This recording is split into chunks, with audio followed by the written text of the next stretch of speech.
Another day, another budol. Hi everyone! So for today's video is, ayan, mag-unbox tayo ng na-purchase natin kanina sa New Balance. So without further ado guys, ayan, unbox natin. Paano ba ako napunta sa New Balance kanina? Bumili kasi ako ng Marshall.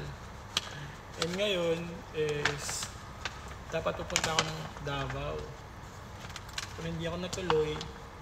So I decided na lang na bumili na lang ng sapatos sa New Balance. Gawa nung nakasale naman sila.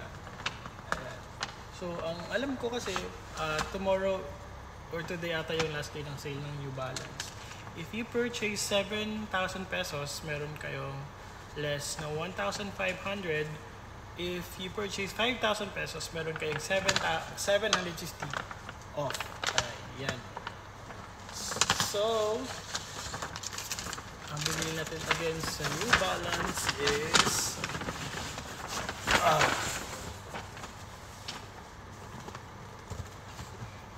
ayan, from New Balance.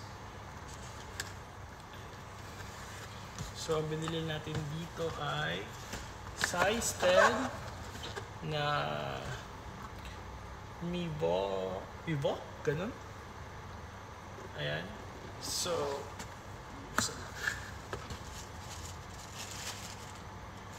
ayan. So, ano siya, fresh foam. Ayan. So, ito yung kulay. Size 10 po ako dito. Kinaganda kasi nito is, kung magtatanong kayo, bakit naman ako bumili ng ganito? So, bumili ako, nabili ko siya sa halagang 6,905 pesos. Ayan. So, fresh foam. Ayan.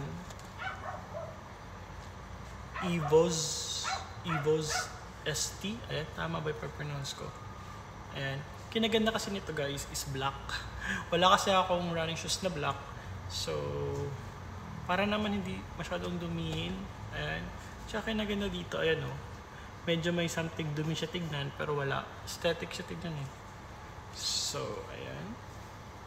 Tanggalin natin yung price. Pangit naman. Ayan. So, nasa 6,995 less 750. So, kayo na, do the math. So, ayan.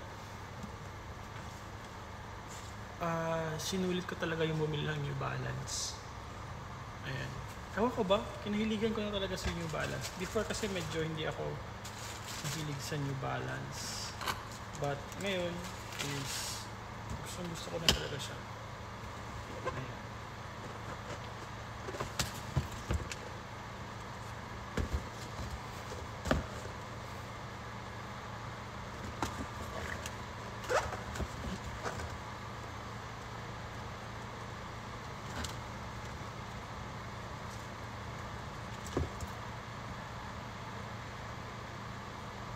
So yun lang guys, thank you for watching.